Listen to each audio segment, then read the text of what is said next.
I'm not doing well. I could get so much better so quickly, especially if people work together like me and my family, or people take responsibility for their actions. If Rochester wasn't so corrupt, if people would do their jobs, if family wouldn't lie or manipulate or point fingers or try to. I mean, I'm not trying to point fingers at my father or anything. I just want to handle his wife's problem already. He's dumped all this on me to fix for him, and it's killing me. Oh, and it's not my problem to fix. My mother and father made shitty decisions. My mother passed away because of some of those shitty decisions. I was sick because of some of those shitty decisions. My father was holding the bag. Just because my father was left holding the bag doesn't mean I have to go out and fix all of these mistakes in my life that are on my record. I figured out I can't. It's impossible to take responsibility for somebody else. I'll give you an example. Let's say your wife and you are driving a car drunk. You're both intoxicated. Somebody else is on the side of the road walking. Your wife hits them, crashes into a tree, and dies. Okay? The guy is crippled in the hospital, dying. If you run to another state and try to hide, is it that person's responsibility to come after you and constantly try to do it? Or is it your responsibility to try to make this right? Of course, it's your responsibility. Your insurance will tell you that, the police will tell you that, the government will tell you that. Meanwhile, this guy's in a coma in the hospital. It's not the guy in the coma in the hospital who's responsibility to somehow magically fix himself. No, it's the guy who's breaking the rules. And if your wife was breaking the rules and you allowed her, well, it's your car. Stuff like that you got to think through. Now, I'm going to give you another example of something I saw a long time ago that made me laugh because it was happening in my family. So, it was some comedian show and it was kind of funny. They had this father. First, it was the son, and the son was smoking weed in his room, trying to hide it. Like, oh, knock on the door, the father knock. Hey, how you doing in there? And he hides all his weed. Oh, yeah, I'm fine, I'm fine, I'm fine. Oh, do you need? And they're not talking, and there's all these problems. The son is wearing skulls and pot hats or whatever. And the relationship is being broken apart. And the son's smoking weed in one room and doesn't want to tell his father. He wants to hide it. So he's, kind of in a way sinning. You're hiding what you're doing. Just be honest with him. Come up and say, hey, Dad, I smoke pot. Oh, I don't like that. I'm going to throw you out. Oh, I'm sorry. Well, I use it for medicine or I use it to calm down and it does whatever. Well, can you lessen it? Sure, I can. But that's not the case in most of the cases. See, the part that I'm talking about in this comedy is you got the son hiding his weed, but then you got the father in the other room smoking weed, hiding it from the son. So you got two rooms, father's room, kid's room, side by side, one wall dividing them, you know, and the son's hiding his weed in his room. The father's hiding his weed in another room. And they're both hiding it from each other. They both smoke weed. One son is 19, 20, 22, whatever. And the father is like, what, in his 40s. And they're both smoking weed. They're both hiding it from each other. Their relationship is kind of breaking apart. And I always found that whatever clip or skit that was kind of funny. Because I knew that my brother, who was much older than me, smoked marijuana. I could smell it on him. I mean, it's quite obvious. Even when I finally was open with me about it. I mean, I already knew. We smell. I mean, I could smell it. I mean, it wasn't like he reeked like it walking by or something. It wasn't like that. It was just certain things smelled kind of skunky here and there. And that was kind of weird. Mostly his house. That was the weird part is it was like kind of like near his house. I could have been mistaken too, but either way, I found it kind of suspicious and I thought he smoked weed. But I didn't know for sure until later. But I also knew that my nephew smoked weed much later, 18, 19, whatever. Now tell me something. Do you think those two were talking to one another? Do you think the father told his son, I smoke weed? And do you think the son told the father, I smoke weed? Or do you think they both hid it from each other, even though they both were grown adults? course, they hid it from each other. Why? That breaks your relationship apart. Even if you guys are embarrassed or you think you'll be in trouble, that's your father, that's your son. And it's really important you work out these details and you trust one another, or everybody's relationship hurts. I'll give you an example. My mother was treating me badly, terribly. My family doesn't want to do anything about me dying from what my mother and father did. My mother did horrible things to me in front of my nephew. My nephew went up to my father saying that grandma, I'm scared of, can you please stop her from acting crazy? And my father just chalked it up to, oh, his father must have sent him or something. Now, this went on for years and years. Do you think this behavior of everybody not talking to one another, me dying of other people's actions, me writing my biography and all the different things, you think that's not affecting him? You don't think it's not going to affect his relationships in life? You think it's not going to affect his ability to learn? Do you think it's not going to affect his emotions? And how about my father? Do you think if my father continues going down with killing me and trying to run away from his problems and just point, oh, you're an addict, you're a fantasy spinner, red herring, yeah. If he continues down this of just victim blaming, do you think that's actually good for him? Fuck me for a second. I'm dying or whatever. So you don't like me and you're willing to kill me, and let's say that that's the case. Let's just say that this person wants me to actually die. Let's say that he's even talking about getting me murdered. Can't we just kill the fucker? Shit like that. What do you think that's doing to his own self, his own soul, his own personality? And if we can't get together and handle something like my mother's problems after she's already passed away and everybody's seen fucked up shit, how is that going to affect our future generations? And how many people are going to be affected outside the family by these decisions? It's really important that we all be honest with one another, even with the stuff we don't like to hear. Just because you don't like the truth doesn't mean you shouldn't hear it or accept it. I'm sure my father wants to tell me, I never liked you. Okay, tell me that. You never liked me. I did like you, Dad, but Patricia, I had 50% like and 50% what the fuck is she doing to me? Well, that's crazy. That's nutty. What the fuck? That type of feeling. And seeing things I didn't understand. I mean, I'm believing in Santa Claus and the Easter Bunny, but I'm also believing that my mother ODing me is an allergy attack, that giving me a full bottle of Epicac as a punishment is okay. I'm believing that playing with a match and trying to look at the glowy thingy means that I must be trying to burn their house down. Why did I believe that? Because my mother came in asking me about the pile of used matches and, hey, what were you doing with those matches? I told her, I don't know. No, we're not taking that answer. What are you doing? I don't know. And at this point, my mother goes, you could have burned down the house, so you are burning down the house. Admit it, you're trying to burn down the house. No. Yes, you are. You see those pile of matches? You could have burned down the house. I'm bringing your father in here. You better tell him what you did. And you're trying to burn down the house, so you better tell him so. Shit like that, over and over. Might have been not that exact language, but this happened very often. You think, of course, that affected me.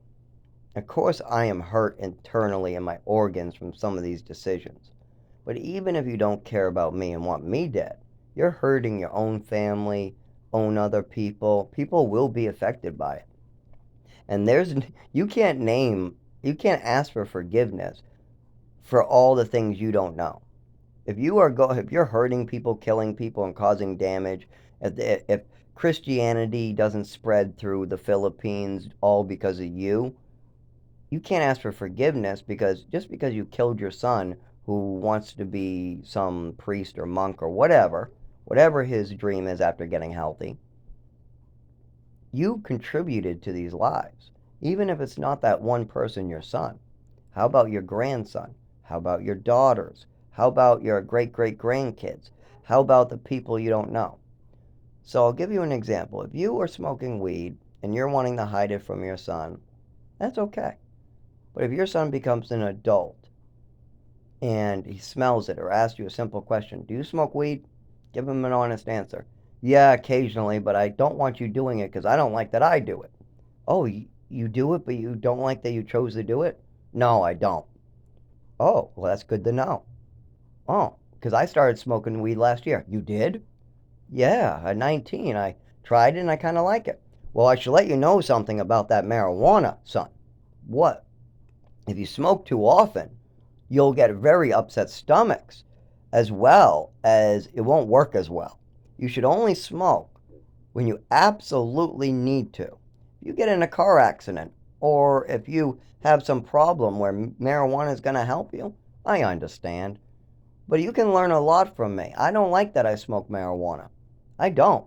And I do anyways. So why don't we have a talk about this?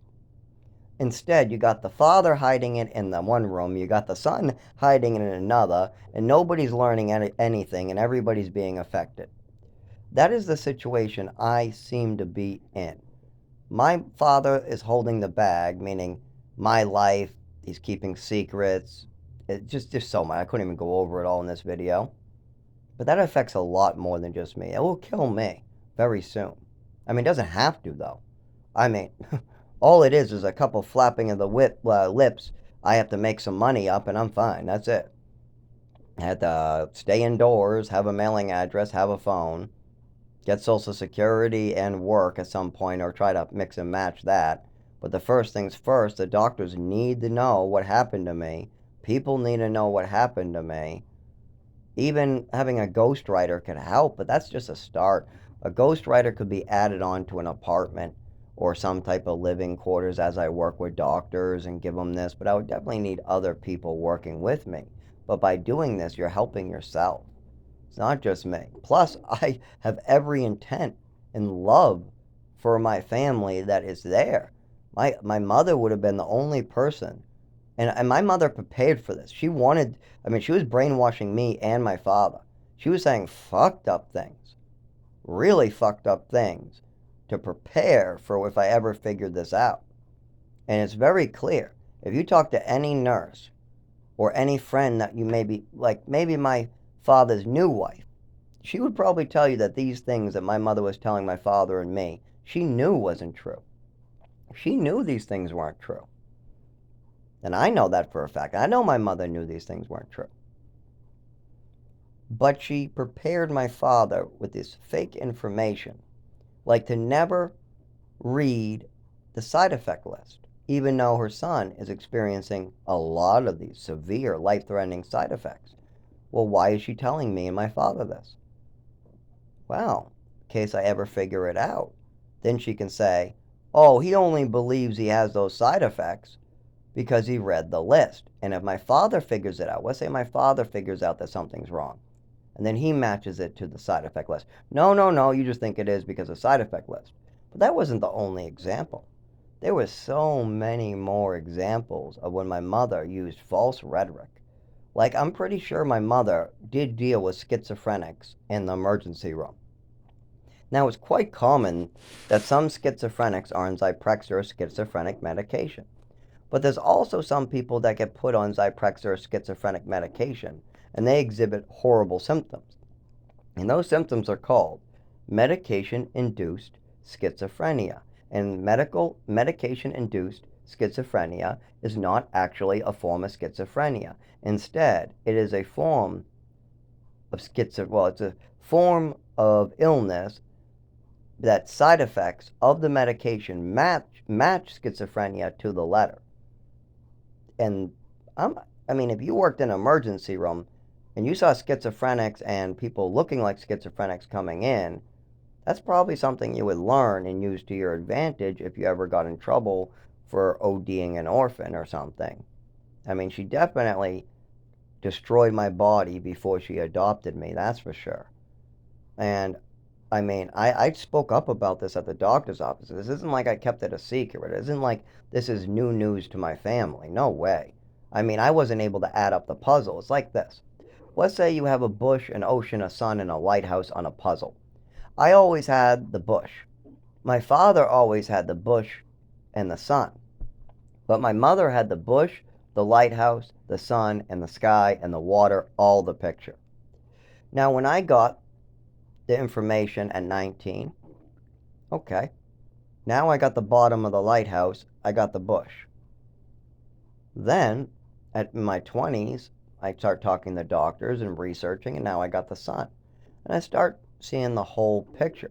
I might be missing two pieces of the ocean, but I got the full lighthouse, I got the bush, I got the sun, I got most to 99, I got 99 of the 100 pieces in that puzzle, and enough of them. But the pieces that are missing are like for Halloween. On three Halloweens, my mother called me over to give me pills, and the pills made me very, very sick. Now, these pills were unlike the pills I normally take. They were kind of like, what the fuck? Why am I getting suddenly sick? I'm vomiting. Now, the funny part is my mother wasn't getting her way. She told me I wasn't allowed to go out with my nephew or go out trick or treating, even though I had a costume ready. I'm all excited. Then all of a sudden, my mother says, "Oh, it's time to take your evening meds. Come on, come on." So I do as I'm told. Now, if you knew my mother, it was slave rules. You do as I say. You have no rights. I don't care if you're 30 and I'm 100. You do as I say, and you never get to talk over me. You never get to say I did anything wrong. You never tell me I did anything wrong. You never ever say anything went wrong with me and you, okay? And this was her rhetoric constantly. How dare you say that I made a mistake? How dare you say that these meds don't fit you? How dare you say that you're not going to tell the doctors that you're schizophrenic after they already told you you're not, and I'm yelling at you that action figures means you're schizophrenic? And I go, Mom, that's crazy talk. Everybody in the family, all the doctors for over 15 years knows I'm not schizophrenic. What the hell? Or not 15, 10 years at that point. 5, 10, yeah, or something like that. That was probably about 12, 13, 13, I would say. Yeah, 13, we'll call it. So, yes, I'm playing with action figures. My mom comes over all crazy, wagging her finger, yelling at me to lie to the doctors. That's messed up. That's messed up. But not only that, it's screwing with my head. Of course, it's screwing with my head. I don't realize the full results of what my mother did to me until about 24. By then, the doctors have just kept on going. And as much as you think that medical records do not go over when you're 18, if you are shot and you're in a wheelchair at 16, don't think that at 19 it's suddenly going to disappear. Don't think at 20 it's going to suddenly disappear. It's on your medical record. If it was there at 16, 17, and 18, and you're still going to the doctors, or you haven't gone to the doctors to change that at 19, 20, 21, 22, you better believe that the doctors are going to pull those records from your mother and father and continue them. And if your mother and father wanted to enrich themselves with money, that's a different story. I'll give you another example. I wasn't allowed to have clothing or go clothing shopping in the program when I was 16, 17, 18, or 19. Well, 19, we'll skip 19. So in Crossroads, Haverhill, I was in a program with many other state orphan kids or kids with foster care or out of foster care or whatever. Now, every single kid but me got to go clothing shopping every month. Why? Because my father was keeping the check to pay for his big house in Chelmsford. Now, I didn't care about no big house. I just wanted a family and a home. It could have been a fucking box as much as I care. But my father wanted a big giant house, so he decided to use the 980 for himself. And I didn't need even $50 a month for clothing. I didn't need no clothing. He would bring me shopping whenever he felt like it. Buy me some clothing on Christmas, whatever. Now, here's another part of that. Let's say my father is using the money for his rent. And I get to stay there for 8 days a month. That's it. And he keeps on using this money to pay his mortgage and buy his house and pay his mortgage and buy his house. But then he screws up all the Social Security and makes sure I get it screwed up. I get thrown out of my housing. Just a bunch of problems. They start trying to bring him to court. They say that the state's going to give me all this money back because my father did something illegal and all I have to do is sign on the dotted line. I back my father back. I say, no, no, no, no. I'm going to fix this, Dad. And I do. Then my father rips the house out of my feet and sells it. Well, he used a check that was supposed to be going to his son's future and his son's health and his son's clothing and all that type of stuff. Now, you've invested a lot of money in your wife's fantasies and your wife's ventures. You've used a lot of money on a big house. You've used a lot of money on vacations. Used a lot of money on all these things. But if you're going to use $980 a month and then sell a property underneath your son's feet, wouldn't it be a wise idea to add up at least some of the money you invested in that property that your son was getting in Social Security to maybe get your son an apartment? Or at least give him a plan to work with? Be like, hey, yeah, we got a plan. What do you want to do with this? No, no, that wasn't a thought. I asked from day one, what's the plan? You don't worry, that's the plan. Don't worry? You just crashed my Social Security and everything and I had to bail you out. My mother just passed away and you just stole my Social Security and your lawyer had to call me to let me know what was going on. I wasn't allowed to see my mother as she died. You literally brought me halfway to a billion different places and cut off my health care, and you cut off my education. You called me slow, even though I'm missing 4 years of education I need to catch up. Now they're not going to catch me up because you're calling me some gimpy, retarded kid who has 101 disabilities that he really doesn't have. Instead, I have disabilities I'm not allowed to get treated still today because of this. With all that going on, doesn't sound like telling me just not to worry is a good idea. Plus, was your plan just to throw me out and try to keep me calm? Are you trying to just like keep me in the dark again? What's your plan? But there was no plan. I was a second thought. I wasn't even a third thought. I wasn't even a fourth thought. I wasn't even human. I wasn't even a dog. I'm at the level of lab rat, mouse, or gerbil to my father and mother. If you poisoned a human being, or hit him with a ruler, or gave him a full bottle of Epicac, you would go to jail. And people would feel guilty and be upset. And people did hear this. People did hear my mother admit to this. But nothing was done. No, nobody helped me. Okay, well, how about a dog? If you poison a dog, you hit a dog, what happens? Or if you kill a dog, or any of these things that were done to me, or poison, give too much medication, and the dog passes out and vomits and shits all over the place and looks very sick at the vet, and they find pills in its stomach, or they know. Okay, well, how about if you started whacking a dog and beating it? Well, you would go to jail. There'd be problems. People would be mad at you. People would be upset. They would do something about it. Anybody do anything about that being done to me? No, nothing was done. Okay, let's go do a gerbil, lab rat, and mouse. If you give pills that's not prescribed to a mouse, does anybody care? Not really. A couple environmentalists like me, maybe. Okay, how about a gerbil? If your kid accidentally kills a gerbil because it was squeezing it too hard, or was whacking it with a ruler, or like my upstairs neighbor throwing it off a table, or my friends next door trying to light it on fire. That was in Texas. You had that fucking asshole lighting papers on fire in the middle of the road. He said he wanted to light something on fire. Or how about this one? The guy across the street, that big fat ass, who was always about gay sex, that big fat kid who played football in his yard, trying to get the neighbor boy next door to have gay sex, trying to get me to have gay sex.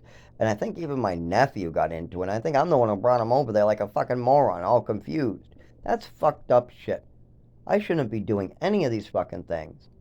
And my mother shouldn't be in the basement influencing me that these things are okay. She shouldn't be fucking with my head, and I shouldn't be on massive amounts of drugs. So if you did these things to a gerbil, would anybody care? No. If your kid did it, if an adult did it, you're not going to jail because you accidentally whacked a gerbil and killed it. Not if you gave it some pills on it, slipped, and it was running around the floor and ate pills. Nobody cares. So that is the level that I am. Yes? No, I believe I'm human. I'm trying to do God's work. I'm trying to bring people together so we can move past what's about to happen in the United States. Oh, yes, bad shit's about to happen, and we're going to need to be a family, and you're going to need to work together and give each other love. And that's what I'm all about. But 25 years, I'm not sure if I got another year left in me of suffering. And I am not a fucking gerbil. I am not a mouse. I am not a lab rat. I am a goddamn human being. And if you don't like that, I will show you what a human being can do. And that is where the problems come in. I want to give love, and these people want me to show them that I'm a human being. Oh, yeah, that's not a good idea. Dogs bite, gerbils run away, humans shoot, yell, scream, do stupid stuff. Now, I believe in following the Ten Commandments, following Jesus Christ, helping others, and one of the ways I move on with this abuse is by making sure that these things don't happen again to anybody else. But I cannot live in the situation I'm in for much longer. And I'm not going to suffer much longer for anybody. So this needs to be handled. And I am not no fucking gerbil or lab rat.